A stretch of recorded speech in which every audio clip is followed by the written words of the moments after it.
আমাদের দেশে অনেক সময় বলে যে আমি সিঙ্গাপুরের মতো শহর চাই, নিউ ইয়র্কের মতো চাই। দিস ইজ সাংঘাতিকভাবে ভুল। হ্যাঁ, আমরা সিঙ্গাপুর স্টাইলে যাব কেন? কেন যাব? সিঙ্গাপুরে তো রান্নাই করা হয় না। হ্যাঁ, হ্যাঁ, they take outside because their lifestyle wrongfully changed in a different way. Different way. wrongfully বলবো আমি।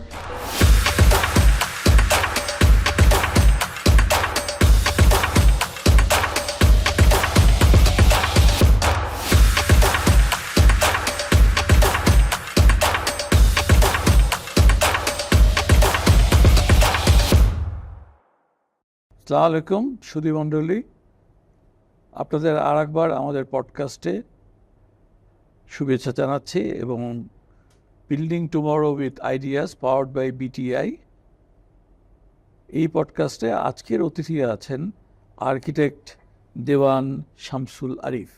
তো উনি 1995 সালে বুয়েট থেকে আর্কিটেকচার ডিপার্টমেন্ট থেকে গ্র্যাজুয়েশন করেছেন শর্টে বলতে গেলে। তারপরে জাপানে উনি কনস্ট্রাকশন ম্যানেজমেন্টের উপরে শর্ট কোর্স ট্রেনিং করেছেন। It's actually on the job training I suppose. And উনি proprietor and lead architect of Vista architectural consultant. So that's his firm, and since then he has been working. ওনার অনেক achievement এবং অনেক contribution আছে এই সেক্টরে। তার ভিতরে আমি দু একটা খালি উল্লেখ করব যেটা আমাদের জন্য এবং আমাদের ক্লায়েন্টের জন্য খুব ইম্পর্ট্যান্ট। তার ভিতরে হচ্ছে 2008-এ যেটা গেজেটেড হয়েছে 2006 থেকে 6-7-8 আর কি, সেটা নির্মাণ বিধিমালা। এবং পরে উনি 2022-এ যে ডিটেল এরিয়া প্ল্যান হয়েছে সেটা নিয়ে উনি অনেক অ্যানালাইসিস করেছেন, because that's quite a controversial to developers, clients and the policy makers. তো এই আলোচনাগুলি করলে পরে যারা দেখছেন এবং যারা আমাদের প্রসপেক্টিভ বায়ার কিংবা যারা বাড়ি বানাচ্ছেন তাদের জন্য জিনিসগুলি অনেক ক্লিয়ার হয়ে যাবে। সেই সঙ্গে সঙ্গে একটু উল্লেখ করতে চাই যে উনি কোর্ট কমপ্লায়েন্সের উপরে কাজ করেন। এটা খুবই একটা ইম্পর্টেন্ট জিনিস। কোর্ট কমপ্লায়েন্সের উপরে যারা কাজ করেন যদি রিয়েলি কমপ্লায়েন্ট হয়, যে কোনো কোর্ট মানে কি যে এইভাবে করতে হবে সের একটা নির্দেশনা, এই নির্দেশনা ফলো করলেও বিল্ডিং সেফ হয়, বিল্ডিংয়ের আয়ু বাড়ে এবং আপনি ওখানে থেকে পুরোপুরিভাবে যা চেয়েছিলেন তাই পাবেন। সবচেয়ে বড় এক্সাম্পল হচ্ছে যে কোর্ট কমপ্লায়েন্ট হওয়াতে মিয়ানমারে যখন আর্থকুইক হয় থাইল্যান্ডে এফেক্ট সবচেয়ে মিনিমাল হয়েছে, যদিও কাছাকাছি। এবং one of the reason was that Thailand is a court compliant country, and ওনারা এটা ট্যুরিজমে এখন কিন্তু এটা প্রমোট করেন এই কথাটা বলে।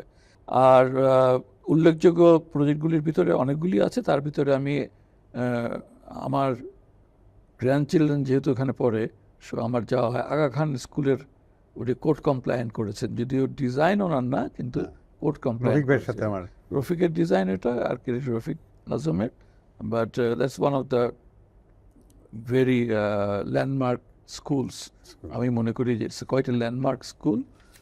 উনি প্রফেশনাল প্র্যাকটিসের সঙ্গে সঙ্গে ইন্ডাস্ট্রি একাডেমিয়ার সঙ্গে জড়িত। That is another very important thing, because যারাই একাডেমিক কাজ করে তারা ইন্ডাস্ট্রি থেকে এত দূরে থাকে যে প্র্যাকটিক্যাল ফিল্ডে কী অসুবিধা সুবিধা কী করা উচিত সেটা ওরা কগনিজেন্সে দিতে পারেন না। ওয়ারাজ ওনার মতো কিংবা ওনার মতো আরও কয়েকজন আছে, আমি নিজেও, উনি 5টা ইউনিভার্সিটির সঙ্গে বিভিন্ন সময় ভিজিটিং হোক কিংবা পার্ট টাইম হোক পড়াশোনা করিয়েছেন ওখানে ছাত্রছাত্রীদের। লিড সার্টিফিকেশনে ওনার একটা বড় অবদান আছে এবং উনি 4.1 এক্সিস্টিং ক্যাটাগরিতে লিড সার্টিফিকেশন করিয়ে থাকেন আর কি। তার ভিতরে Ananta garments, which is the 3rd largest garment in the garment industry now, তারা তো এখন অনন্ত টেরেসও করছে। তো এই হলো মোটামুটিভাবে, বলতে গেলে অনেক বলতে হয়, বাট উনি নিজেই কথার মধ্যে বেরিয়ে আসবেন। তো ধন্যবাদ আমাদের সঙ্গে থাকার জন্য। আমরা একটু আরম্ভ করি আজকে এইভাবে। ইট ইজ এ গল্প, আপনি জানেন তো যে গল্পের থেকে মানুষজনকে জানানো যে আর্কিটেক্টরা কী করে, কোর্ট কী করে, ইঞ্জিনিয়াররা কী করে, অ্যান্ড ফাইনালি ডেভেলপাররা কী করে আর কি। অনেকের মনেই অনেক প্রশ্ন থাকে কিন্তু সেগুলি জানানোর মতো কিংবা জিজ্ঞেস করার মতো সুযোগ হয় না। তো ফার্স্ট অফ অল আমি আপনাকে এটা দিয়ে আরম্ভ করতে চাই আপনি যেটা ডিজাইন করবেন এবং যার জন্য যেটা ডিজাইন করবেন, আপনার ক্লায়েন্ট যিনি, এই দুজনের ভিতরে একটা রিলেশনশিপ গ্রো হয়। অ্যান্ড দ্যাট রিলেশনশিপের ভিতরে জাস্ট অলমোস্ট একটা কাপলের মতোই আর কি, দুজনের দুই মত থাকতেই পারে এবং থাকেও সবসময়। বিভিন্ন ক্লায়েন্ট তার পার্সপেক্টিভ অনুযায়ী একভাবে দেখেন, আপনি আর্কিটেকচারাল মানে প্রফেশনালিজম হিসাবে আরেকভাবে দেখেন। আপনার উদ্দেশ্য তার জন্য ভালো করা, তো এই রিলেশনশিপটাকে কীভাবে স্মুথন করা যায়, মানে that's one of the challenges we face. সেজন্য আপনার মাধ্যমে এটাকে একটু জানাতে চাই। অনেক কঠিন প্রশ্ন অ্যাকচুয়ালি, কারণ এইটি যুদ্ধটা আসলে জি। মানে আর্কিটেক্ট আসলে তার নিজের জন্য করে না ক্লায়েন্টের জন্য করে, এই প্রশ্নটাতেই আসলে সলিউশনটাকে বের করতে হবে। আমার কাছে মনে হয় যে আর্কিটেক্ট তার ক্লায়েন্টের জন্য করা উচিত। জি। সুতরাং তাহলে ক্লায়েন্টকে আগে বুঝতে হয় এবং বুঝে তার ওই মত অনুযায়ী কাজ করা। তার মধ্যে একটা বড় কনফ্লিক্ট হয়ে দাঁড়ায় মাঝে মধ্যে, যে ক্লায়েন্টের আবার স্টাইল আছে, কিছু ক্লাসিক্যাল স্টাইল হতে পারে, মডার্ন হতে পারে। সুতরাং ওই টেস্টের ব্যাপারটাও অনেক সময় দেখা যায় যে যেই আর্কিটেক্ট যেই টেস্টে ইউজ টু না, তার ক্লায়েন্ট যদি অন্যরকম পড়ে যায়, সেই প্রজেক্টে যদি নিয়ে যায়, তাহলে ওখানে কনফ্লিক্ট আরও বাড়ে।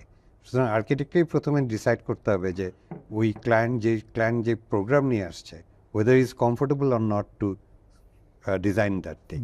যদি না হয় তাহলে তাকে ওখান থেকে সরে আসা উচিত। আর যদি মনে হয় না একই সিঙ্কে আছে, তাহলে সেই কাজটা তাকে আর্কিটেক্টকে ওইভাবেই করতে হবে তার জন্য, ক্লায়েন্টের জন্য। এবং এই ক্লায়েন্টের জন্য করতে যেয়ে অনেক সময়ই আর্কিটেক্ট হোক অথবা ক্লায়েন্টকে বুঝার ইন্টারপ্রিটেশনে না করার কারণে, ফুললি আন্ডারস্ট্যান্ডিংয়ে না আনার কারণে দেখা যায় যে কিছু কনফ্লিক্ট তৈরি হয়। এবং আর্কিটেক্টরা এটা অনেক সময় ক্লায়েন্টকে বুঝাতেও, আমার এতদিনকার ইয়েতে মনে হচ্ছে যে আমাদের টোটাল সোসাইটির মধ্যে যদি বুঝি, আমাদের সমাজে এখনও ক্লায়েন্টরা আর্কিটেক্টকেও ঠিক ওই জায়গাতে নিতে পারেনি যে ট্রাস্টওয়ার্থি যে আর্কিটেক্ট তার হয়ে কাজ করবে। এইটা কমিউনিকেশন গ্যাপ আসলে আর্কিটেক্টরা, এটা আমরা ফেল করছি। এবং এই ফেল করার কারণে আমার কাছে মনে হয় যে আমরা ফেলিং হয়ে আছি এখনও। যদিও প্রত্যেকটা আর্কিটেক্ট প্রত্যেকটা সলিউশন আমরা যে কোনোটা দাগ দিই না কেন, সেই দাগটা দিই কিন্তু ক্লায়েন্টের জন্য এবং ক্লায়েন্টের বেনিফিটের জন্য, ক্লায়েন্টকে কিন্তু বিপদে ফেলার জন্য না। সুতরাং বা আমার চয়েসের জন্য না, উনার চয়েসের জন্য। কিন্তু এইটা যদি ক্লায়েন্ট না বুঝতে পারে, তাহলেই তখন তার মনে হয় যে তার সন্ধিয়ান হয়ে দেখবে যে উনি মনে এটা ঠিক করলো না, ওটা ঠিক করলো না, এইটা টেকনিক্যালি রাইট, এবং সেই জ্ঞানটাও যদি ওনার না থাকে তখন এই প্রবলেম হয়। কিন্তু এত কিছুর পরেও বেশ কিছু এক্সপিরিয়েন্স আমার অন্যভাবে থার্ড পার্টি এক্সপিরিয়েন্স আছে যে ইফ একটা আর্কিটেক্ট যদি ভালো কাজ করে, ক্লায়েন্ট আজকে না হোক, কালকে হোক, পরশুদিন হোক, বা 5 বছর পরে হলেও বুঝতে পারবে। এটা একটা আমি এই সুযোগে একটা বলতে চাই, একটা ছোট্ট ঘটনা। আমাকে, আমি অত ডিটেল বলবো না, খালি জিসটা বলি। কোনো একটা কারণে একজন আমাকে বলে যে দেখে সে মনে করে যে আমি আর্কিটেক্ট কিনা। বললাম হ্যাঁ। সে তার মেয়েকে আর্কিটেকচার পড়াচ্ছে এবং সে কারণ কি, কারণ একটা আর্কিটেক্ট এত ভালো মানুষ হয়। তখন আমি বললাম কী হচ্ছে? তখন বললো যে উনি একটা বাড়ি করতেছিলেন, তা যে আর্কিটেক্ট করতেছিল যখন লেআউট হচ্ছিল, উনি নিজে নিজে কিছু চেঞ্জ করছে। তো আর্কিটেক্ট ভিজিটে এসে উনি অনেক ক্ষেপে যায়। ক্ষেপাটা এমন পর্যায়ে হয় যে উনি মনে করতেছিল যে ওই আর্কিটেক্ট ওনাকে মারবে, কেন চেঞ্জ করছে। এবং উনি তারপর দিন ওনাকে বাদ দিয়ে দিচ্ছে যে ও আমার টাকা, আমার জিনিস, ও আমার সাথে কেন ঝগড়া করে। এবং পরবর্তীকালে যখন বিল্ডিং শেষ হয় এবং উনি ইউজ করা আরম্ভ করে, উনি পরে দেখে যে উনি যে কটা চেঞ্জ করছিল, ছোটোখাটো জিনিস, খুব ছোটোখাটো জিনিস, কিন্তু সেগুলো ওই ড্রয়িংয়ে ঠিক ছিল, কোনটা হলে ঠিক হইতো। তখন উনি বলতেছে যে আমি ওকে তো সেই পরিমাণ টাকা দিইনি, ও আমার জন্য এত ডিটেলে চিন্তা করলো কেন। So it was little late আর কি। Yes, it was too late for him, but আন্ডারস্ট্যান্ডিংটা দেখেন যে ইফ আর্কিটেক্ট যদি ঠিক কাজটা করে, সেটা কিন্তু তার রিয়েলাইজেশনে আসছে। এবং উনি সেদিন আমাকে বলছিল যে ওই দিনের পর থেকে উনি প্রত্যেক দিন প্রত্যেক ওয়াক্তের নামাজে তার জন্য দোয়া করে। হ্যাঁ, কারণ একটা কারণে, তার মানে আর্কিটেক্ট যদি ভালো কাজ করে এবং সিনসিয়ার হয় তার ডিজাইনের প্রতি, তাহলে ক্লায়েন্ট কিন্তু একদিন বুঝবে। কিন্তু এই আন্ডারস্ট্যান্ডিংটা প্রথমেই হয় না। এই পরে বোঝাটা তো actually too late for him, করেন, বাট সেকেন্ডারি হ্যাঁ, আর্কিটেক্টদের জন্য সুবিধা, যে অন্য সেকেন্ডারি আর্কিটেক্টদের সুবিধা, পরের জেনারেশনের জন্য সুবিধা। রাইট। So তো এই architect আগের ভালো কাজ করে। বোঝানোটার ব্যাপারে ধরেন আমি একটা আমার প্রচারণা দরকার। হ্যাঁ প্রচারণা, এবং সেই সঙ্গে সঙ্গে এক্সপিরিয়েন্সগুলি অন্যের সঙ্গে, যে আপনি Share যেটা করা। শেয়ার করলেন, তো এটা আমি আবার আমার কোনো ক্লায়েন্টের কাছে শেয়ার করবো আর কি, অফকোর্স। যে আপনি এখন বুঝতে পারছেন না এই কারণে যতটুকু বোঝানো যায় আর কি, এটা করলে পরে ভালো হবে, যেটা আপনি এখন না বুঝলেও পরে গিয়ে বুঝবেন, কিন্তু তখন তো আর কিছু করা থাকবে না। তো আমার একজন ক্লায়েন্ট আসছে, উনি রেডিমেড একটা অ্যাপার্টমেন্ট কিনবেন, হ্যাঁ। তো উনি যে দেশে থাকেন সেখানে একরকম সোশ্যাল কনটেক্সে থাকেন।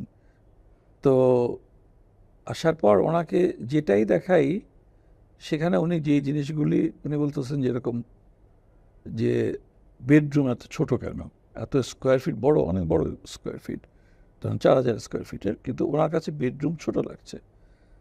তারপরে উনি বলছেন যে মাঝে মাঝে স্প্লিট লেভেলে স্টেপিং করা কেন, মানে করাতে ওনার একটু অস্বস্তি। তারপরে হচ্ছে যে কোনো কোনো জায়গা দিয়ে ইচ্ছা করে ব্লক করে দেওয়া হয়েছে, ধরেন ওয়েস্টের গরমটা আসবে, এই জায়গাটা ব্লক কেন। ফাইনালি আমি ওনাকে বুঝাতে পারি নাই যে আপনি তো কতটুক সময় কোন স্পেসে ইউজ করেন, দ্যাট ইজ মোস্ট ইম্পর্টেন্ট। আপনি কোথাও থাকেন, আপনার বাথরুম অনেক বড়, এটা অনেক আমলে আমরা যখন ছোট ছিলাম তখনকার দিনের বাড়িগুলিতে বাথরুম খুব বড় থাকতো, বিকজ তখন এই ইউটিলিটির কানেকশনগুলি নেওয়া ওয়াজ ভেরি ডিফিকাল্ট, আর স্পেসের কোনো প্রবলেম ছিল না। আর বেডরুমের ইউজ তো basically you sleep in a, you'd like to sleep in a bedroom যেখানে আর কোনো ফার্নিচার কিছু নাই, বেসিক্যালি কিছু নেই, হ্যাঁ, সেখানে কিন্তু সবচেয়ে ভালো লাগবে। বাট আপনার ওই ফিলটা তো আর আপনি ওই বেডরুমে নিয়ে দেখাতে পারবেন না, কিংবা দেখালে পরে বোঝাতে পারবেন না। তো এই ক্ষেত্রে আপনার এক্সাম্পলগুলি যেরকম আমি এখন বললাম, যে দিস ওয়ান এক্সাম্পল, আর একটা পেলাম আপনার কাছ থেকে। সো আর কি করা যায় যে এই ট্রাস্টওয়ার্থিটা, মানে ক্লায়েন্টকে যদি আমরা বুঝাতে পারি যে আমাদের ভালো কাজের মাধ্যমে, ওইটারই রিপিট, যে যদি আমি রাইট কাজটা করি তাহলে অটোমেটিকলি উনি বুঝবেন। এবং এটাকে বুঝতে হবে যে যখন আমি একটা ডাক্তারের কাছে যাই, আমি তখন তার কাছে কিন্তু পুরো বডিটা সঁপে দিচ্ছি, যে whatever he decide for me. আর্কিটেক্টের ক্ষেত্রেও তাই। আর্কিটেক্ট যদি সিনসিয়ার হয় এবং যদি স্ট্যান্ডার্ড মেনটেন করে কাজ করে, তা সেটা সবগুলো ওনার ভালোর জন্য হবে। এবং যে স্ট্যান্ডার্ডটা হলো একটা বিশাল ইঞ্জিনিয়ারিং, ইটস আর্কিটেকচারটা একটা ইঞ্জিনিয়ারিং, এবং এটা অনেক দিন পরে অনেক অ্যানালাইসিস করে অনেক কিছু করে কিন্তু একজন আর্কিটেক্ট সিনিয়র হয়ে তারপরে সে টেস্ট করে আপনাকে রেজাল্টটা দিচ্ছে। আপনি যদি এটা না বুঝেন তাহলে কিন্তু আপনি তাকে চ্যালেঞ্জ করছেন যে আপনার ডিসিশনগুলোকে, কিন্তু এটাকে যদি পরিষ্কার করে আপনার আন্ডারস্ট্যান্ডিংয়ে আনা যায়, তা দেখা যাবে যে এটা আপনার বেনিফিটের জন্য। এখন আপনার উদাহরণটা খুব চমৎকার। এখন পার্সন টু পার্সন যখন আমরা একটা সিঙ্গেল ফ্যামিলি হাউস করি, তখন আমি জানি যে আমরা তাকে অ্যানালাইসিস করতে পারি যে ওনার কী দরকার। কিন্তু যখন একটা অ্যাপার্টমেন্ট হয় তখন কিন্তু এটা there is a no client, আসলে যে কেউ আসতে পারে এবং এক একজনের এক এক মত। তখন একটা মোটামুটি একটা স্ট্যান্ডার্ড হয়, পরবর্তীকালে ইন্টেরিয়র করতে যায় হয়তো কিছু চেঞ্জ আসে, কিন্তু আবার একটা শেয়ার্ড বিল্ডিং এর কারণে কতগুলো ফিক্সড এলিমেন্ট হয়ে যায়। কিন্তু এটা যদি আপনি টয়লেট আর কিচেন তো চেঞ্জ করতে পারছি না, সুতরাং ওই সাইজগুলো চেঞ্জ হয়ে যায়। কারণ কিছু মানুষ আছে যে তার চয়েস হতে পারে যে সে বেডরুম বড় করবে, আরেকজনের চয়েস হতে পারে না অনেক বেশি ওপেন হবে। আমি রিসেন্টলি একটা ফ্রেন্ডের কাজ করতেছি, ওর ইচ্ছা হতেছে খালি ওপেন স্পেস বেশি থাকুক, কারণ ওই শোয়ার রুমটা ছোটই হোক বা বেশি রুম দরকার নাই, কারণ উই ডোন্ট নিড ইট, উল্টা আমরা ওপেন স্পেস দরকার। আমাদের সমাজে এখন একটা বড় ক্রাইসিস হয়ে যাচ্ছে, সবার ফ্যামিলিতে দেখবেন ছেলেমেয়ে সবাই বাসায় ঢুকে দরজা লক, হ্যাঁ, এবং এটা তো একটা ভয়াবহ দিক যাচ্ছে যে ফ্যামিলি লাইফগুলো নাই, সবাই আমরা এই মোবাইলের স্ক্রিনের মধ্যে চলে যাচ্ছি এবং বাসায় দিয়ে চলে যাচ্ছি, কারণ কমন স্পেসে বসে দেখাই হয় না, কথাই হয় না। কমন স্পেসটা যদি ইন্টারেস্টিং না হয় তাহলে সে বসতে পারবে না, সে বসবে না, সে এনজয় করবে। পুরানো নাটকগুলি যদি দেখেন, একটা সিন থাকতোই যেখানে খাবার টেবিলে সবাই একসাথে সবাই গল্প করছে। হ্যাঁ, আবুল হায়াত সাহেবের, হুমায়ুন আহমেদের নাটকে তো ডেফিনেটলি থাকবেই খাবার টেবিল, এবং ওখানেই কিন্তু অ্যাকচুয়ালি ফ্যামিলি ইন্টারাকশন, ডিসিশন, মতামত, কারো ক্ষোভ, কারো খুশি, সব কিছু ওই 1 ঘন্টা 1.5 ঘন্টার ভিতরেই, অ্যান্ড দ্যাট ওয়াজ কম্পালসারি। সেই জিনিসটা তো এখন সোশ্যালি উঠে গেছে অ্যাকচুয়ালি। কিন্তু এটা অনেক বড় ক্ষতি, কারণ বিশাল গ্রোথ, হ্যাঁ। একটা বাচ্চার যেমন স্কুল, খেলার মাঠ, এগুলো সবই দরকার। প্রত্যেকটার ইন্টারাকশনের মাধ্যমে সে শিখে। সে স্কুলে যায় যখন আরেকটা বাচ্চার সাথে যদি মারামারিও করে, সেখান থেকেও সে শিখে how to win, how to lose, or how to care. এই জিনিসটা কিন্তু যখন আমরা একভাবে যদি তাকে সারাক্ষণ নজরদারিতে রাখি, তাহলে কিন্তু সে এটা শিখবে না এবং শিখতেছে না, এবং ওই গ্রোথটা হচ্ছে না। সুতরাং ওই বাচ্চাটা যখন ফ্যামিলির মধ্যেও ইন্টারেক্টিভ না হবে, আগে যখন একান্নবর্তী ফ্যামিলি ছিল, কাজিনদের সাথেও যে ইন্টারাকশন, সেটাও কিন্তু তার হেল্প করে তার পরবর্তী লাইফে, বিজনেস লাইফে অথবা তার নিজের লাইনে। তা আমরা এই জিনিসগুলোকে লুজ আউট করবো কিনা, আমরা শহর টাইট হবে, দিস ইজ ট্রু, ইন্ডিভিজুয়ালিস্টিক হয়ে যাব, সেটাও ট্রু, কিন্তু সেখান থেকে কতখানি আবার আমরা এটা গেট ব্যাক করতে পারি, সেটা যদি না করি তাহলে কিন্তু সমস্যা। আর অলরেডি ওয়েস্টার্ন ওয়ার্ল্ড এই ফেজগুলো পার হয়ে আসছে, তারা এখন আমাদের পুরনো ফেজে ফিরে যাওয়ার জন্য চেষ্টা করছে, এবং এইখান থেকে কিন্তু আমাদের বাইরের অনেক উদাহরণ আছে যেখান থেকে আমরা শিখতে পারি, এবং শিখতে সেম ভুলটা আমরা কেন করব।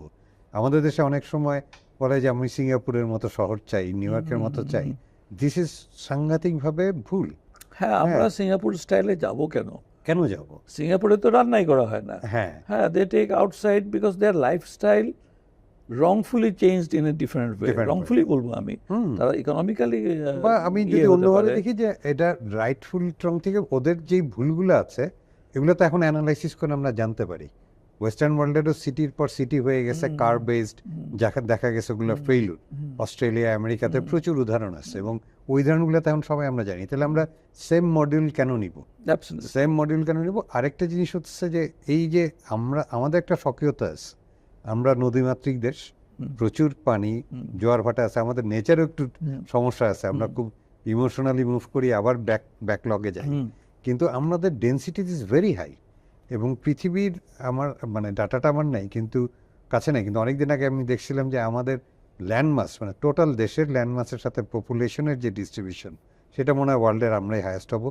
ছোটখাটো ওই ভ্যাটিকান সিটি অথবা যেগুলা সিটি আসলে দেশ বলা যায় না, ওই হিসাবটা বাদ দিলে, এবং যে আমাদের পরবর্তীতে আছে তারাও মনে হয় অনেক কম আমাদের থেকে, থার্ড যে আছে আরো কম, এবং আমরা আবার থার্ড ওয়ার্ল্ড আর ফার্স্ট ওয়ার্ল্ড থেকে আমরা জ্ঞান নিচ্ছি, এবং যেই ওয়ার্ল্ড থেকে জ্ঞান নিচ্ছি তারা আমাদের থেকে আনবিলিভেবলি এত কম। সুতরাং তাদের এই এক্সপিরিয়েন্সটাই নাই যে আমাদের এত পপুলেশন নিয়ে আমরা কিভাবে সাস্টেইন করি।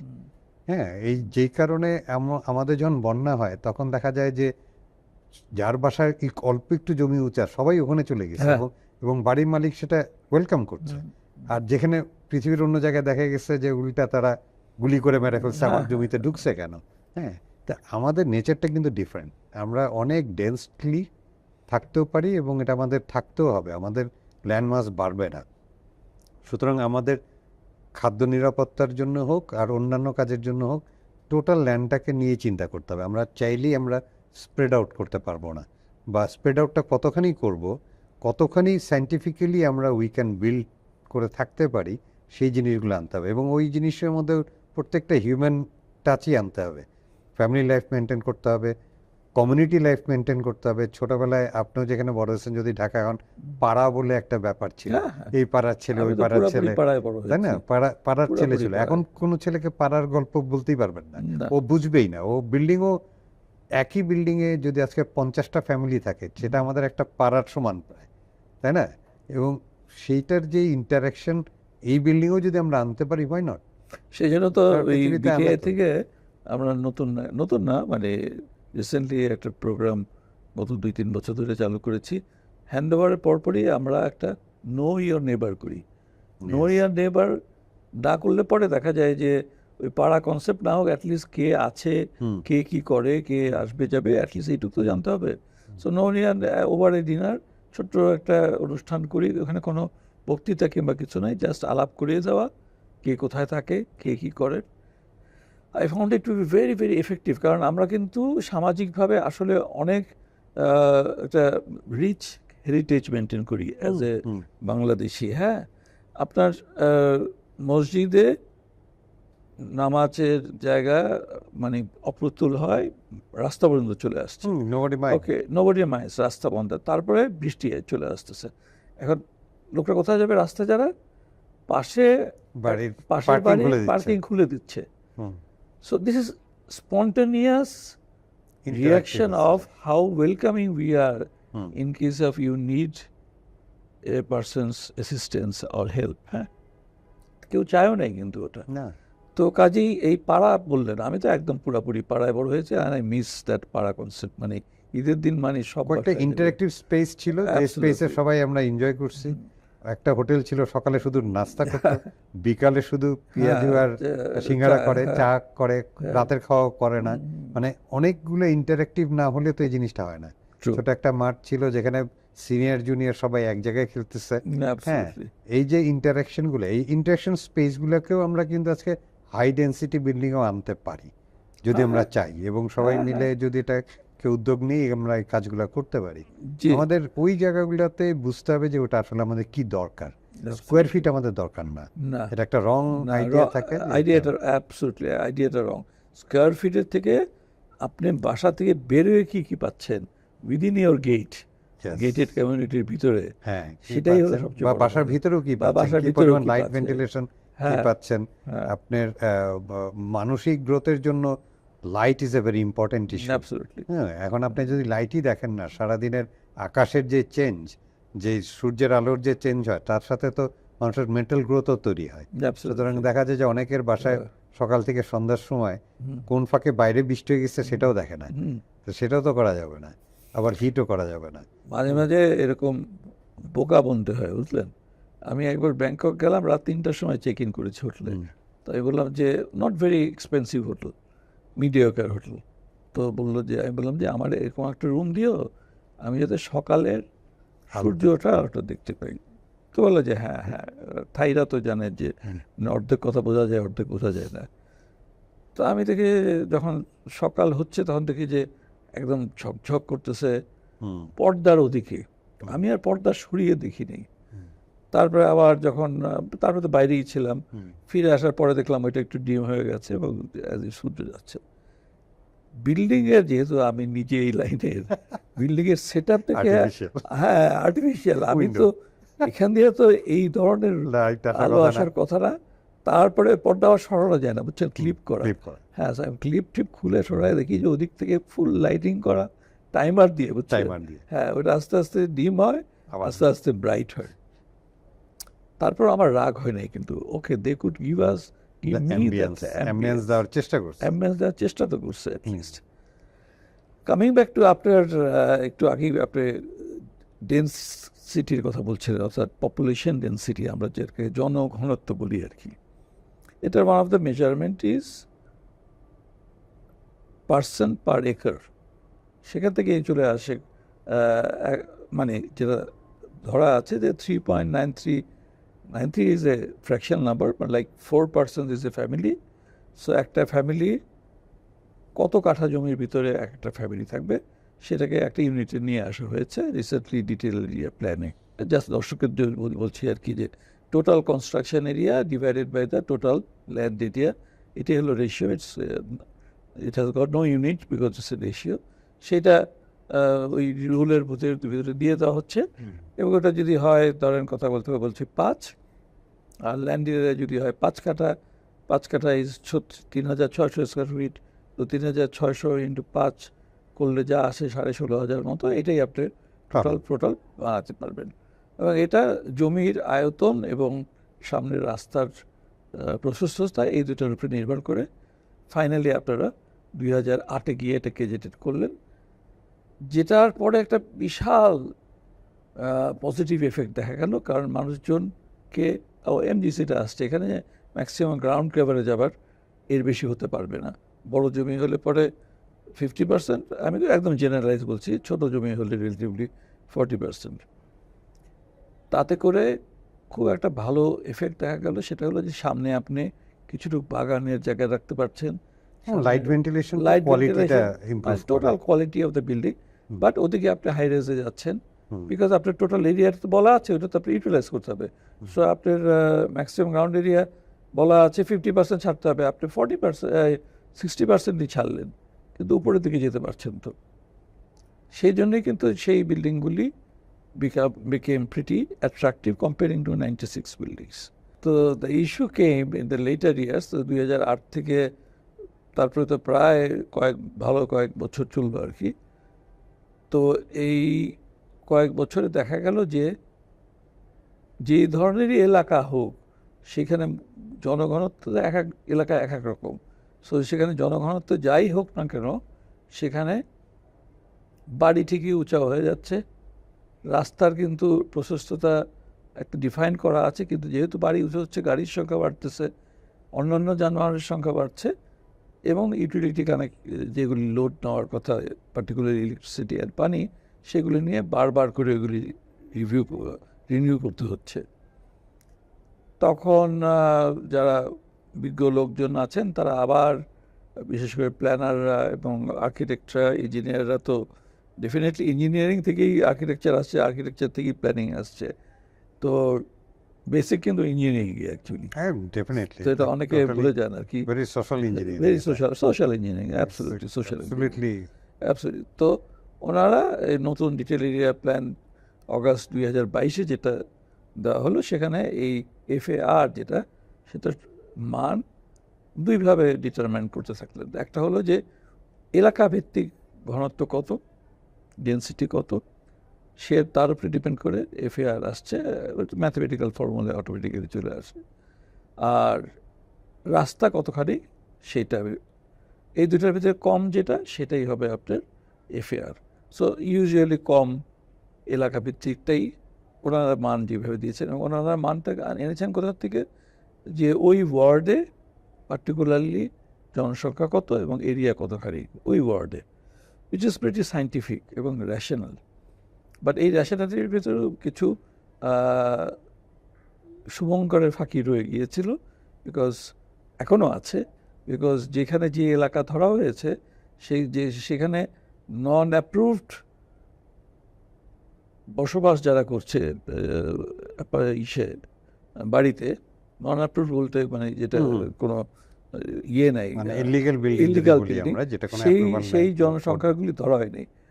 তো এটা কাউকে খুশি করার জন্য করা হয়েছে, যেরকম গুলশান বনানী বাড়িধারা এলাকায়, ধানমন্ডি এলাকায় বেশি ধরা হয়েছে, আশেপাশে এলাকাকে ধরা হয়েছে, কিন্তু জনগণকে আর ধরা হয়নি আর কি, যারা এটা থাকে। আবার কোনো জায়গায় এমনই কম ধরা হয়েছে যে, বাট যেখানে থাকা is very important, like Moghbazar, Indira road, which important এই জন্য বললাম যে ওখান থেকে কমিউনিকেশন ইজ ভেরি ইজি, আপনি ইউনিভার্সিটিগুলি কাছাকাছি, স্কুলগুলি কাছাকাছি, and so on. So communication is a very important aspect, যেহেতু আমরা গাড়ি ভিত্তিক হয়ে গেছি আবার, বাট আমরা ক্যালিফোর্নিয়ার মতো জায়গা নাই, কিন্তু কার বেসড হয়ে গেছি। আচ্ছা, ওনাদের এটা থিওরিটিক্যাল, আমি থিওরিটিক্যাল বলছি, কিন্তু একাডেমিক্যাল র্যাশনালিটি হলো যে একটু শহরের পেরিফেরিতে গিয়ে থাকবেন মানুষজন, যেখানে গেলে পরে আপনার রাস্তাঘাটও ভালো হয়ে গেছে কিংবা যাবে, সেটা 300 ফিট ধরেন, আর পূর্বাচল ধরেন, আর তারও ওদিকে গাজীপুর, রাজদেপুর পর্যন্ত ধরেন। সো সেখানে গিয়ে আপনি আরও ঘনত্ব নাই, এখানে জনঘনত্ব অত কম, সো সেখানে গিয়ে থাকলে পরে আপনি আসা যাওয়া করবেন, এদিকে কমে আসবে। বাট দ্য প্রবলেম ইজ, ওনারা এটা রিয়েলাইজ করলেও বলেননি কিংবা করেনি নাই, যে আমার তো সেই ফ্যাসিলিটি এখনো গ্রো করে নাই। আমি এখানে আপনি একটু থামাই, মানে এইটা যাওয়ার আগে আমি আবার একটু ব্যাক করতে চাই 96-এ অথবা তার, এবং ওই আন্ডারস্ট্যান্ডিংটা ক্লিয়ার হলে এটাকে বুঝতে অনেক সুবিধা হবে। আমাদের 96-এর আগে আরেকটা রুলস ছিল, 84-এর রুলসও কিন্তু সেটব্যাক রুলস, কিন্তু 84-এ কিন্তু একটা চমৎকার জিনিস ছিল, 1/3 2/3। হ্যাঁ, 1/3 2/3, আপনি 2/3-এর বেশি করতে পারবেন না, 1/3 ছাড়তে হবে ওই সেটব্যাকের পরেও। যেই কারণে আপনি যদি 84-এর আওতায় যেহেতু কোনো বিল্ডিং দেখেন, আপনি মিরপুরে, ধানমন্ডি আশেপাশে অনেক জায়গায় বিল্ডিং পাবেন, রায়বাজারে, ইয়েতে খুবই চমৎকার বিল্ডিংগুলো ছিল, এবং ওই 1/3 2/3-এর কারণে আমরা 96-এর যে ডিপ জায়গাগুলোতে যেখানে লাইট ভেন্টিলেশন ছিল না, ওই বিল্ডিংগুলোতে লাইট ভেন্টিলেশন হয়ে যেত ওইটাই। এবং 96-এর সবচেয়ে বড় ড্রব্যাকস আমার মতে যে এই 1/3 2/3টা তুলে দেওয়া, এমজিসি ছিল না। হ্যাঁ, না, এমজিসিটা তুলে দেওয়াতে এগুলোকে একটা ব্লক, একটা বাক্সর, এরকম একটা বাক্সে পরিণত হলো। কিন্তু আগে কিন্তু এই বাক্সের মধ্যেও 84-এও আমার পাঞ্চেস ছিল এবং লাইট ভেন্টিলেশন এবং বেটার বিল্ডিং কন্ডিশন ছিল। তো এটা কিন্তু 2006-এ ওই জিনিসটাই আমরা জাস্ট এমজিসিটাকে ইনক্লুড করাতে তখন যেটা হলো যে আপনি লাইট ভেন্টিলেশনটা নিয়ে আসলাম, টোটাল বিল্ড এরিয়া যা পেতো তার আশেপাশে আমরা দিচ্ছি। এবার ডেনসিটির সাথে কথা বলি, কারণ এটা একটা বিশাল বিতর্ক হয় যে ডেনসিটি বাড়ায় ফেলানো হয়েছে। কিন্তু আমি অন্যভাবে যদি বলি যে বাংলাদেশ হওয়ার পর থেকে ন্যাশনাল হাউজিং, বিএনবিসি সব জায়গায় কিন্তু 300% পার একর এবং 70 ফ্যামিলি পার একরের মতো ইট ওয়াজ গভর্নমেন্টলি অ্যাপ্রুভ ছিল।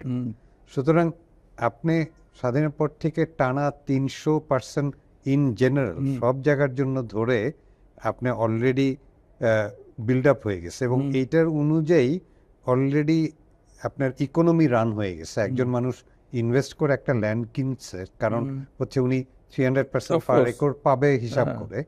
এখন আপনি যদি বলেন 150 করতে হবে তাকে, তাহলে কিন্তু একটা বড় ধরনের আরেকটা ডিজাস্টার তৈরি হচ্ছে। সুতরাং আমি এই রেশনেটও জানি না কিভাবে এটাকে করা হবে, এটা আরেকটা বিতর্ক।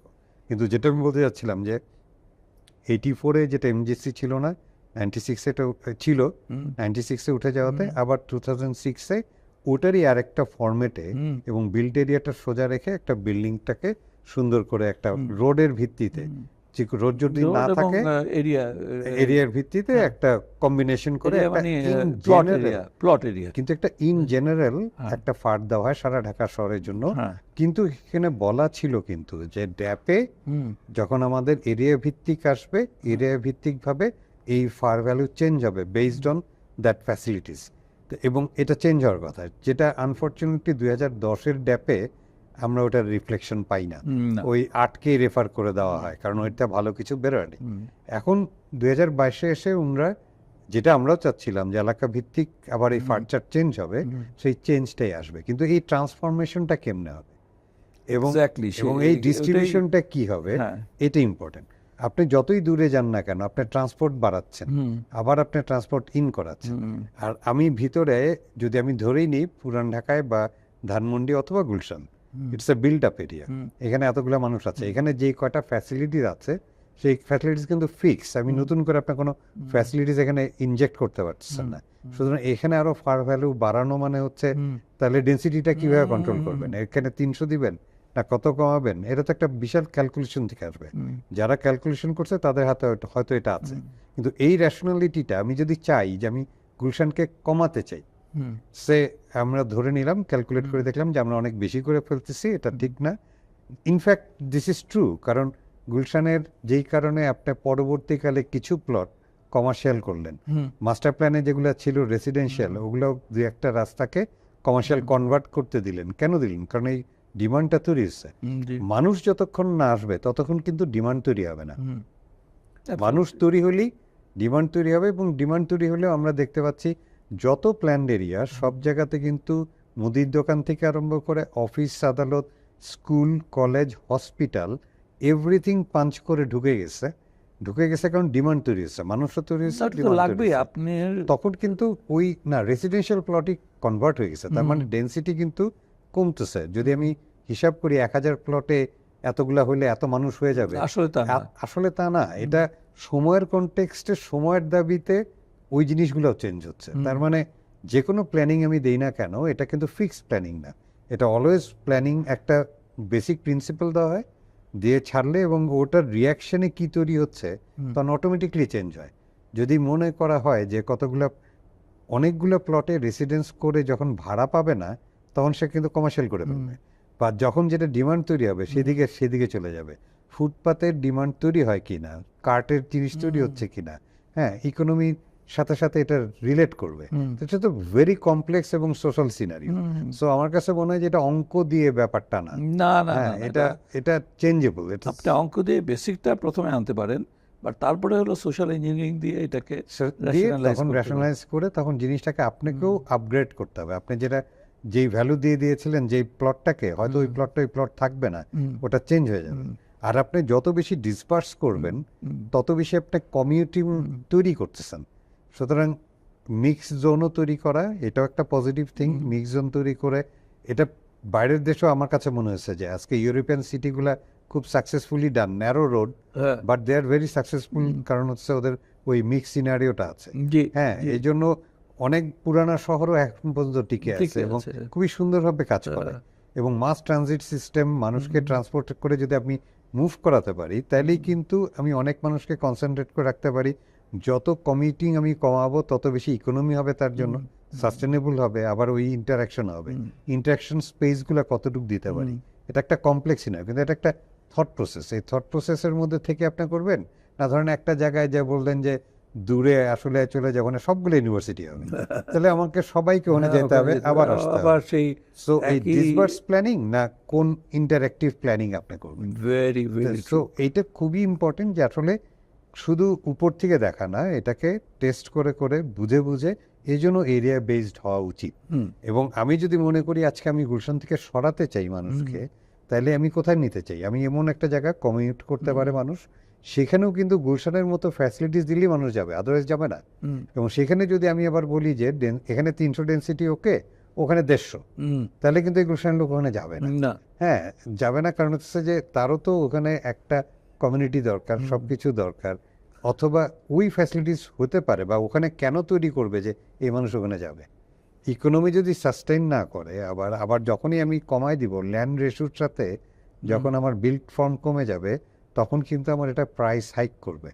প্রাইস হাইক করলে সেটাই তো হয়েছে 2022-এর পরে। আমি বারবারই বলছিলাম যে ইফ ইউ সাডেনলি একটা জিনিস হলো কি, যে আপনার ফেজিং করে করা আর হলো সাডেনলি করা।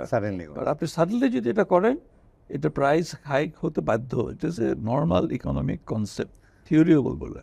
ইউরোপ আমেরিকার প্রচুর উদাহরণ আছে যে অনেক ওরা সোশ্যাল হাউজিং এর মতো ইয়েতে কমিউনিস্ট কান্ট্রিতে হয়েছে, প্রচুর বিল্ডিং করে ফেলছিল, কিন্তু পরে এগুলা ডেড সিটিতে পরিণত হয়েছে, ডেড প্রজেক্টে পরিণত হয়েছে, মানুষ থাকে নেই। কারণ মানুষ করলেই যে থাকবে তা না কিন্তু। হ্যাঁ, সুতরাং ওটারও আরেক ধরনের চেষ্টাটা করতে হবে। এই জন্য এই ডেনসিটি, মানুষের সক্ষমতা, সবগুলোকে মাথায় রেখে, এবং ফ্যাসিলিটিসগুলো জরুরি। ফ্যাসিলিটিসগুলোর দোহাই দিয়ে যদি আমরা কম করি, ফ্যাসিলিটিস তো আপনি তৈরি করে দিচ্ছেন না, এটা অটো তৈরি হবে।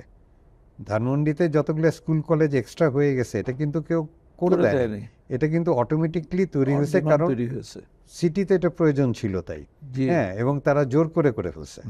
আজকে সব জায়গায় তাই হচ্ছে। সুতরাং যদি এই ফোর্সটা থাকে, আপনি মানুষ আনতে পারেন, মানুষকে কনসেন্ট্রেট করতে পারেন, এবং পরে তাকে একটু গাইড করতে পারেন যে ঠিক আছে তুমি এখানে করো, এই প্লটগুলোকে ট্রান্সফার করো, আমি ট্রান্সপোর্ট সিস্টেমটাকে আমরা উন্নতি করি, তাহলে কিন্তু অনেক জিনিস হয়। আমাদের তেজগাঁও অঞ্চলটা it's can B A business district for, এটা আস্তে আস্তে হচ্ছে, কিন্তু সাথে কিন্তু ট্রান্সপোর্ট সিস্টেমটা ইন্টিগ্রেটেড হয়নি।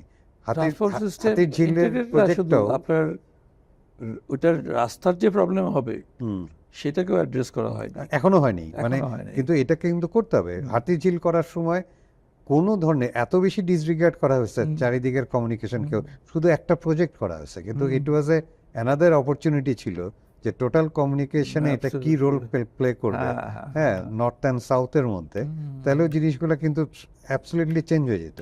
সুতরাং আমরা খণ্ডিতভাবে যদি না দেখে, যদি সার্বিকভাবে যদি আসি, এবং সত্যি সত্যি আমরা ইঞ্জিনিয়ারিংটাকে পুশ করতে পারি, তা আমার মনে হয় আমার সিটি বাড়ানোর দরকার নেই। আমি 2005 সাল থেকে অনেক সময় দেখেছি যে আমাদের road side was very densed, just behind that আমার বিল্ডিং হচ্ছে রোড সাইডে বিল্ডিং 5 তলা 6 তলা বা 8 তলা 10 তলা, পিছনেই কিন্তু আমার সব দোতলা 1 তলা, এবং ডিসবার্স কোনো ডেন্সিটি ইজ ভেরি লো। কিন্তু পুরাটাকে নিয়ে যদি কাজ করা যায় এবং ইনপুট দেওয়া যায়, যে রোড ওয়াইডেনিং থেকে আরম্ভ করে কমিউনিকেশনটাকে তৈরি করা, এবং সুযোগ দেওয়া যে তুমি আজকে স্কুল করে ফেলো, মাঠ করে ফেলো। রিসেন্টলি আমি অবাক হই যে বসুন্ধরা বা অনেক জায়গায় শুনতেছি যে 3 কাঠা 5 কাঠা পার ঘন্টায় ফুটবল খেলার জন্য 8,000-10,000 টাকা রেন্ট হয়। তা আপনি চিন্তা করে দেখেন যে একটা রেসিডেন্সিয়াল প্লট ওয়াজ রেন্ট, এবং অনেকে বাড়ি না করে উল্টেই ভাড়া দিচ্ছে। ইকোনমিক অনেক বেশি, এবং এখানে অলরেডি ট্রান্সফার হয়ে যাচ্ছে, মানে ভূমি ব্যবহার কিন্তু চেঞ্জ হয়ে যাচ্ছে, এবং চেঞ্জ হয়ে যায়, মানুষ ওই জিনিসটা করে ফেলতেছে। সোশ্যালি এই জিনিসগুলো তৈরি হবে, ইন্টারাকশনের সাথে সাথে এটা বাড়বে। আর একটা এক্সাম্পল আছে, তো আপনি জানেন কিনা, এই যে গুলশান 2-এ, নর্থ গুলশানের একেবারে গোলচক্করের তো নাই এখন, মানে ওই জায়গাটায় সেকেন্ড রো অফ রোডে একটা রাতের কাবাব বলে, এটা কেন তৈরি হয়েছে? আপনার যে সেই পাড়ার আমার সেই সন্ধ্যার এটা তো নাই, রাতের বেলা আমার ক্ষুধা, মানে পেটের ক্ষুধা না, ওই মনের ক্ষুধার জন্য কিন্তু এখন রাতে চলে গেছে। ইন্টারঅ্যাক্ট, গোয়িং দেয়ার, ট্রাফিক নাই, কিছু নাই, ওই মুহূর্তে যাচ্ছে। হ্যাঁ, স্টেশন ওয়াগনের পিছে খাবার আছে which is pretty hygienic, because যারা আনেন তারাও অন্য কাজ করে একটা এক্সট্রা ইনকামের জন্য আনেন। ইন্টারাকশন সোফার গুড, একটু কন্ট্রোল হয়তো করতে হবে জাস্ট ক্রাইমটা ঠিক রাখার জন্য, বাট সোফার সো গুড। বাট আপনি যে বললেন যে স্পন্টেনিয়াসলি হয়ে যাবেই, এটা আপনি ঠেকিয়ে রাখতে পারবেন না, এইভাবেই হয়ে যাবে। বরং এটা ঠেকাতে গেলে পরে উল্টা আমরা অন্য এটার সাথে direction যদি হবে। মার্চ করে আমরা মানে স্ট্যান্ডার্ডাইজেশনটা ঢুকাতে পারি, Absolutely, তাইলেই দেখা absolutely. যাবে যে আমরা স্ট্যান্ডার্ড ফরম্যাটেও থাকবো, সেফটিতেও থাকবো এবং সবকিছুই হবে। সেটাই অ্যাকচুয়ালি 2022-এর এখন যে রিভিউ মোটো হচ্ছে, হওয়া উচিত। হ্যাঁ এই রিভিউতে সেটাই আমরা ডেভেলপাররা পার্টিকুলারলি রিহ্যাব থেকে, আর্কিটেক্টরা, ইনস্টিটিউট অফ আর্কিটেক্টস থেকে চাচ্ছি যে ওটাকে ওই জিনিসগুলিকে অ্যাডাপ্ট করে নিয়েই রিভিউ করতে আর কি, এবং রিভিউ করে সেইভাবে ভ্যালুয়েশন আনতে। যদিও এটা এখনও সলিউশন হয়নি, বাট আশা করি এটা একটা কোনো স্ট্যান্ডিংয়ে দাঁড়াবে। একটা প্রশ্ন ছিল আপনার কাছে, আমরা ড্যাপ বলতে গিয়ে অনেক কিছু আলোচনা করেছি, but I think that was fruitful. আমি অ্যাটলিস্ট আপনার কাছ থেকে অনেক কিছু বুঝতে পারলাম। ক্লায়েন্ট অ্যান্ড আর্কিটেক্টের ভিতরে আপনি বলেছেন রিলেশনশিপের কথা, বাট ক্লায়েন্টেরও একটা প্রফেশনালিজম আছে। আপনার যেরকম আছে, আমার যেরকম আছে, ক্লায়েন্টের একটা প্রফেশনালিজম আছে। সে আর্কিটেক্ট না হতে পারে, বাট তার প্রফেশন থেকে সে আপনার তার চাহিদাটা বলতে পারে। এখন আপনি কিন্তু একটু আগেই বলেছেন যে তার চাহিদাকে অ্যাকচুয়ালি প্রাধান্য Priority দিতে দেওয়া- দিতে দিতে হবে, because you are Because- making for him Him and he will stay. and they will stay. I would say he will থেকে they will they will stay, because বাসার মহিলারা এখানে বিশাল একটা রোল প্লে করেন, বাচ্চারাও করে। সো আমি তো অ্যাকচুয়ালি ক্লায়েন্ট আসলে পরে প্রথমে বাচ্চাদের হিট করি আর কি। হ্যাঁ, because they are the final decision maker. আগে ওয়াইফ ছিল, এখন টিনেজাররা হয়ে গেছে, যারা জেনজি আর কি, তারা হয়ে গেছে। সো আমি তাদের আগে প্লিজ করার চেষ্টা করি, and they understand pretty well তাড়াতাড়ি। আর তারা ওই তর্ক বিতর্কে যেতে চায় না। হ্যাঁ, rationally you tell and they accept it. আপনি এটাকে কীভাবে হ্যান্ডেল করেন? আমি এভাবে করি, কারণ হচ্ছে যে আমিও ঠিক এভাবেই, আমি পুরো ফ্যামিলির সাথেই বসি। হ্যাঁ, হ্যাঁ, মানে এবং যখন বিল্ডিং করি তখন যদি পার্সোনাল বিল্ডিং হয় তখন তো আমি এটা পাই, অনেক সময় পাই না। কিন্তু আবার ইদানিং ইন্টেরিয়র নামেও যারা আসে তাদের সাথে কিন্তু আমার পুরো সিটিং হয় আমার অফিসে, always the full family member নিয়ে, ইন্ডিভিজুয়ালি যার যে রুম আমি তাকে এম্পাওয়ার করি এবং আমার ক্লায়েন্টকে বলি আপনি চুপ থাকেন, let her or him to talk, যত ছোটই হোক। তারপরে উইশ থাকতে পারে, ওদের অনেক ধরনের উইশ থাকে সবারও, ওই ক্লায়েন্টেরও। যদি সেটা আমার টেকনিক্যালি রং হয় তাহলে আমি টেকনিক্যালি তাদেরকে বোঝানোর চেষ্টা করি যে how to resolve it. Okay, you want that, but এইটা করলে কিন্তু এই প্রবলেমটা হবে, ওইটা করলে এই প্রবলেম হবে। It's very simple. যদি আমি একটা, অনেক সময় একটা বেসিনও যদি আমরা যদি সেন্টারে ঠিক মতো না বসাই, এখানে ওয়াল থাকে, আপনি শেভ করার সময় এই হাতের জন্য এই ভয়ে কিন্তু আপনি গালও কাটবেন। হ্যাঁ, তা এই টেকনিক্যাল জিনিসগুলো কিন্তু স্যাক্রিফাইসেবল না। অনেক সময় যদি করতে হয় তখন আমি বলি যে না, আপনি একটা চেষ্টা করেন, যতই খারাপ ভালো লাগাটা কিন্তু আপেক্ষিক। আপনি যদি সুন্দর করে গুছায় রাখতে পারেন, ও জিনিস একটা পর্যায়ে যদি ওটা ফাংশনাল হয় ভালোও হবে, একটা লেভেল ভালো হবে। আর ভালোর তো শেষ নাই, এক একজনের চোখের এক এক রকম ভালো হবে, অনেক জিনিসই আছে। সুতরাং আপনি পেইন্ট কোম্পানি যদি দেখেন সবগুলো রং করে কেন? কারণ এক একজনের পছন্দ, মানে তো সবগুলো তো বানাতো না। টেক্সচারে চলে গেছে, এখন টেক্সচার চলে গেছে, টাইলসেও চলে গেছে। সুতরাং এটা ভেরিয়েশনের মধ্যে থাকবে, কিন্তু তাদেরকে কিন্তু এম্পাওয়ার করতে হবে এবং তাদেরকে স্ট্যান্ডার্ডাইজেশনের মধ্যে আনতে হবে, তাদেরকে বুঝায়, তখন দেখা যাবে ইট উইল ওয়ার্ক। এটা সাংঘাতিক ওয়ার্ক। তবে এখন সবচেয়ে বড় চ্যালেঞ্জ, যেহেতু মেগাসিটি হয়ে গেছে, it's a very important to very economize করে থাকা। মানে আপনি যতটুক কাপড় আছে সেই, আমি অনেক সময় বলি এই কথাটা, সবাই জানে, আমি এটা সবসময় উদাহরণ দিই, আমার যতটুক কাপড় আছে আমি সেটা দিয়ে তো বানাবো। আমার একটা ফতুয়ার কাপড় আছে, আমি তো জব্বা বানাতে পারবো না।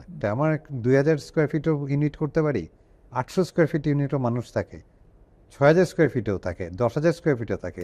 ইদানিং অনেক বড় হচ্ছে, কারণ হচ্ছে তার রিকোয়ারমেন্ট অনুযায়ী জিনিস হচ্ছে। তো পার্সন টু পার্সন তার ইকোনমিক বেসের উপর করে, এবং পরবর্তীকালে এটার রানিং কস্টকে বিবেচনা করে। এই মেগা সিটিতে এখন অলরেডি কাজের মানুষ পাওয়া যায় না, আইটেম ওয়াইজ কাজের মানুষ হয় এখন। তার মানে আপনার এইটাকে মেনটেন করার জন্য যে জিনিসটা লাগবে, সো আপনার নেক্সট 15 ইয়ার্স এখন অত বেশি প্রেডিক্ট করা যায় না, world is very fast. So যতটুকু প্রেডিক্ট করা যায় সেইটুকুর মধ্যে থেকে আপনি কতদিনের জন্য একটা সুস্থ সুন্দর একটা পরিবেশ চান যেখানে you want to feel better. হ্যাঁ, আমার একটা মজার ঘটনা বলি, যে গুলশান লেকের পাড়ে যারা থাকেন তারা তো লেকের সৌন্দর্য দেখেন বিল্ডিং, তো ওই পারে তো বাড্ডার ওই অঞ্চলে, তো আমার উনি যে ওই পারে বাড়ি ভাড়া নিচ্ছে, নিয়ে তারপর আমার একদিন বছর পরে নিয়ে গেছে, এবং সত্যি সত্যি উনি আগের থেকে অফিসে চলে যায়, কারণ বিকালে বসে উনি সুন্দর লেকের এটা দেখতে পাই। লেক সাথে সুন্দর সুন্দর বিল্ডিং, হ্যাঁ, শুধু গুলশানে তো সব সুন্দর বিল্ডিং, ফ্রম ওইখান থেকে কিন্তু তার দৃশ্য ইজ চমৎকার। হ্যাঁ, হ্যাঁ, এবং উনি ওটাকে এনজয় করার জন্য হি গোজ ওভার দেয়ার। সো আপনাকে ডিসাইড করতে হবে হোয়াট ইউ ওয়ান্ট, এবং স্মার্টলি আপনি ওই জিনিসটা দেখতে পাচ্ছেন কিনা, ওটাকে নিতে পারতেছেন কিনা। Very nicely said, very nicely said. এর আগেও আর একবার বলেছিলাম, আপনি এটা বললেনই যখন, আমার সামনের বাসায় যে বাড়িটা ওটা একজন ইন্ডাস্ট্রিয়ালিস্টের, তো উনি অনেক, এটা একতলা ছিল, তো অনেক দিন ধরে উনি এটাকে 12তলা করবে, ওইসব 2008-এর নিয়ম টিয়ম চেঞ্জ হওয়ার পর্যন্ত আমি ওনাকে ওয়েট করিয়েছি, বিকজ ওই নাহলে ওই ওই আগের রুলে করলে পরে তো উনি আমার কপালের উপরে চলে আসবে আর একটা বাক্স বাড়ি করবে। সো আমি বারান্দায় বসলে পরে তো দেখবো একটা খারাপ জিনিস। হ্যাঁ, তো উনি পলাশকে দিয়ে ওইটা ডিজাইন করেছে, এবং উনি যেহেতু প্রফেশনাল না, ওনার একটা জিনিস খুবই আই অ্যাপ্রিসিয়েট, উনি পুঙ্খানুপুঙ্খানুভাবে ফলো করছে। ফলো মানে কি, পলাশ নিজেই করে দিচ্ছে এটা, আপনি দেখলেই বুঝবেন যে এটা done by a professional and followed all the design given by him, and Palash give full effort. ওটা তো আরো আর্কিটেক্টের কাছেও তো খুবই আনন্দদায়ক লাগে। তো আমি ওনার বাড়ি দেখি, একদিন উনি আমাকে বলেন যে আপনার এতই যখন পছন্দ হয়েছে বাড়িটা, আর ওই যে সেটব্যাক ছাড়া দূরে হয়ে গেছে, so I got the view, ওই যে আলো বাতাসও আমার জন্য ভালো, তো আপনি আমার এখানে এসে থাকেন। এই জন্য বলছে যে উনি এই প্ল্যান করে বানিয়েছিলেন, যেটা হয় না কোনো সময়, যে ওনার 4 ছেলে 4 ফ্লোরে থাকবে, একটাই উনি থাকবেন, অ্যান্ড অল দোজ লাক্সারি, সব ছেলে ঢাকায় থাকে কিন্তু কেউ ওনার সঙ্গে থাকে না। তো উনি দুষ্টামি করে বলেছেন, তাই বললাম যে না, তাহলে তো আমি আমার পুরানো বাড়িটা দেখতে পাবো। আমি তো এখন আপনি বাড়িটা দেখতে পাই, which is so nicely designed and I enjoy it so much. Even আমার বাসার গেস্টরাও এনজয় করে ওইটা। হ্যাঁ, আমার ডাইনিং রুম খুলে দিলে পরে এটা পুরো দেখা যায়। So that is the thing, যে আপনি কি শুধু থাকছেন সেটা না, আপনি কি দেখতে পাচ্ছেন বাইরে, এটা ইম্পর্টেন্ট একটা বাড়ি। এর জন্য ভেরি ভাইটাল যে আমাদের রুলস রেগুলেশনটা কিভাবে সরকার দিচ্ছে, এবং সেই অনুযায়ী আমাদের জনগণকে আমরা সেই জিনিসটা দিতে পারছি কিনা। হ্যাঁ, একটা সুন্দর আগলি সিটি দিব না একটা ভালো সিটি দিব, হ্যাঁ, রোবাস্ট একটা জিনিস দিব না কি দিব। হ্যাঁ, কমিউনিকেশন থেকে আরম্ভ করে সব স্পেস, ছোটখাটো স্পেসগুলোকেও আনার চেষ্টা করা, যখন কনসেন্ট্রেট হচ্ছি, সুতরাং তাই আমি ওগুলাকে দিতে পারছি কিনা, দিতে পারলে কিন্তু অনেক অনেক হয়ে যায়। যেমন এই যে অনেক বড় প্রজেক্ট যখন করতেছে এখন 200, 300, 400 ফ্যামিলি একটা প্রজেক্টে গেটেড কমিউনিটি করতেছে, তো সেখানে কিন্তু একদম বেসিক নিডস যেমন day care and old care, এই জিনিসগুলো কিন্তু কমার্শিয়াল না, this is a very needed things. না, আমরাও দিচ্ছি না, এটা হচ্ছে আমরা কিন্তু 2008-এ বা 2006-7 এগুলোকে আমরা ইনকর্পোরেট করার চেষ্টা করেছি, যে ওই কারণ হচ্ছে যে আমাদেরকে একটা ওখান থেকে বেরোয় অন্য বিল্ডিংয়ে যদি রাখতে হয় তাহলে একটা কমিউট বাড়ে, একটা কমিউট বাড়লে রোডে কনজেশন বাড়ে, অথবা যদি একই জায়গায় আমরা এটাকে সলভ করে ফেলতে পারি তাহলে অনেক জিনিস বেটার হয়। তো এতক্ষণ আমরা আলোচনা করলাম নানান ব্যাপার নিয়ে। এখন অ্যাজ এ ডেভেলপার আমাদের সামনে অনেকগুলি চ্যালেঞ্জ আসছে, অ্যান্ড অ্যাজ এ আর্কিটেক্ট এটাকে লুক ফরওয়ার্ড করে আমরা what steps we can take, এই ব্যাপারে যদি আমাদের একটু এনলাইটেন করেন। এটা প্রথমেই তো এই প্রক্রিয়াটাই একটা দ্বন্দ্ব আছে এখানে। যখন একটা আর্কিটেক্ট এবং ক্লায়েন্টের মধ্যে থাকে পুরো জায়গাটা, তখন শুধু কনসালটেন্সির মধ্যে থাকে, কিন্তু যখন এটা বিল্ডেবল করে আপনি প্রেজেন্ট করছেন, যখন কনসালটেন্সিটাও আপনার মধ্যে ঢুকে যাচ্ছে, তার মানে ডিজাইন পার্ট আপনি নিয়ে নিচ্ছেন এবং বিল্ডারটাও আপনি হচ্ছেন, তার মানে এখানে কনস্ট্রাকশন এবং এখানে ইন্টারেস্টটাও ডিফারেন্ট হয়ে যাচ্ছে, সুতরাং একটা কমপ্লেক্স সিচুয়েশন দাঁড়ায়। এই সিচুয়েশনে ওই ডেভেলপারের যারাই ফ্লারিশ করছে তারা আসলে এটাকে ব্যালেন্স করতে পারছে যে ভালো, তার বিজনেসটাও হচ্ছে, আবার আর্কিটেকচারের প্রতিও অথবা বিল্ডিংয়ের প্রতি তার ওই ডেডিকেশনটা যেটা আছে, যেটা ঢাকা শহরে অলরেডি টপ লেয়ারে যে কজনের নাম আমরা শুনতে পাই, তার প্রধান কারণই হচ্ছে এটা, কারণ তারা ওই জায়গাটা থেকে কম্প্রোমাইজ হয়তো করছে না, অথবা ওনার ক্লায়েন্টকে উনি বোঝাতে সক্ষম হচ্ছে যে this is the quality, this is you have to take, এবং that's why this price is coming. So প্রাইসের সাথে উনার কোয়ালিটিটাও সাইমেন্টেনিয়াসলি যাচ্ছে। সুতরাং এটা একটা বড় চ্যালেঞ্জ, এবং এই চ্যালেঞ্জটা অলরেডি মনে হয় আপনারা অনেকেই এটাকে ওভারকাম করে ফেলছেন এই লাইনে। কিন্তু যেটা আমার মানে কনসার্ন, যেটা আমরা ফেস করছি একটা ক্লায়েন্টের প্রতি, যে ক্লায়েন্ট অ্যান্ড আর্কিটেক্টের যে ডিস্ট্রাস্টটা এবং আর্কিটেক্টকে কতখানি এম্পাওয়ার করছে, সেটা কিন্তু ভেরি ইম্পর্টেন্ট। সেটা আপনার ক্ষেত্রেও প্রযোজ্য হবে। আপনার টিমে কম্পিটেন্ট আর্কিটেক্ট রাখা it's a team building, it's a total একটা টিম। কোনো বিল্ডিং এককভাবে একটা আর্কিটেক্ট দেওয়া হয় না, যদি এটা পরিপূর্ণতা পায় পুরো একটা টিমের credit goes to all team members. সুতরাং এই টিম মেম্বারের মধ্যেও যেই আর্কিটেক্টগুলো থাকবে, ইঞ্জিনিয়ার থাকবে, সবাই থাকবে, তাদের প্রত্যেকটা কম্পিটেন্ট কিনা এইটাকে স্ট্যাবলিশ করা এবং তাদের প্রতি ফ্রিলি কাজ করতে দেওয়ার একটা স্কোপ তৈরি করা। দেখা যায় যে অনেক সময় অনেক ডিকটেটেড হয়, অনেক সময় চাকরির বাঁচানোর খাতিরে হয়তো টপ ম্যানেজমেন্টকে অনেক সময় লোয়ার বলতে পারে না, কিন্তু সেই টপ ম্যানেজমেন্টই বেটার, ডেভেলপার বেটার, যে তার এই টিমটাকে ফুল ফ্রিডম দিতে পারে, যে সে যা বেস্ট মনে করছে সেটা সে এক্সপ্রেস করতে পারে এবং সে এক্সিকিউট করতে পারে, এবং কম্পিটেন্ট যদি হয়। নন কম্পিটেন্ট হলে ডিফারেন্ট, ওইটা আবার চেকে রাখতে হবে যে নন কম্পিটেন্ট জিনিস জানি না হয়। সো বেসিক্যালি আমি যদি একটু সামারাইজ করি আপনি যা বলছেন, সেটা হলো যে অফকোর্স আমাদের শ্রদ্ধেয় ক্লায়েন্টরা জানেন, তারপরেও আমি আবার রিপিট করছি যারা না জানেন কিংবা না খেয়াল করেন, যে একটা ডেভেলপমেন্ট অফ এ রেসিডেন্সিয়াল হোক, কমার্শিয়াল, অফ এ কমপ্লেক্সই তো এটা, এটার সঙ্গে জড়িত বিভিন্ন ব্যাকগ্রাউন্ডের লোকজন জড়িত থাকে। পার্টিকুলারলি যদি শুধু ডিজাইনটাও যদি ধরি, সেই ডিজাইনের ভিতরেই আর্কিটেক্ট তো বেসিক, তারপরে আছে ইলেকট্রোমেকানিক্যাল, না তার আগে স্ট্রাকচারাল ইঞ্জিনিয়ার আছে, তারপরে ইলেকট্রোমেকানিক্যাল আছে, তারপরে এটার ইভেন্ট রক্ষণাবেক্ষণের জন্য, সেফটির জন্য, ফায়ার ভবিষ্যৎ রক্ষণাবেক্ষণ, এটা খুবই এগুলির জন্য আলাদা স্পেশালাইজ লোক আছে কিংবা হায়ার করতে হবে কিংবা আনতে হবে আর কি।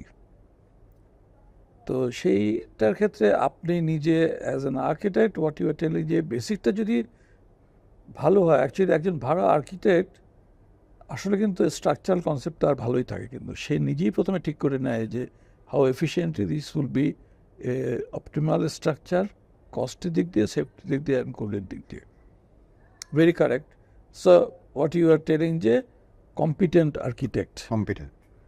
Of course, choose the proper professional. Yes. Don't choose a doctor, lawyer, or an architect or an engineer যে আপনাকে 9-6 বুঝিয়ে বিয়ে করে দেবে, ডেফিনেটলি আপনাকে রাইট মানুষ চুজ করতে হবে। সো রাইট মানুষটা চুজ করতে হবে। But once we have chosen the right মানুষ, তাকে অফকোর্স ওই ফ্রিডমটা, ওই ফ্রিডম, ওই ইকোনমিক ট্রাস্ট অ্যান্ড ওই ফিনান্সিয়াল সাপোর্টটা দিতে হবে।